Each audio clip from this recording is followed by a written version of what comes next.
کہ اپنے آپ کو بھی اور اپنی اولاد اہل خانہ کو بھی جہنم سے بچاؤ۔ سردی اور گرمی سے بچتے ہیں، دھوپ سے بچتے ہیں، آگ سے بچتے ہیں، بلکہ اہل و عیال کے لیے بھی انتظام کرتے ہیں کہ ان کو بھی دھوپ نہ لگے، گرمی نہ لگے، سردی نہ لگے۔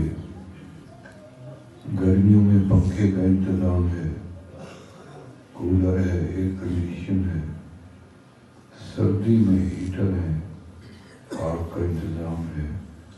لیکن رب نے کیا فرمایا کہ دنیا تو تمہاری سردی گرمی میں گزر جائے گی، ننگے پیر والوں کی بھی گزر گئی، جس زمانے میں پنکھا نہیں تھا ان کی بھی گزر گئی، ہیٹر نہیں تھے ان کی بھی گزر گئی۔ اور آپ کا فرمان ہے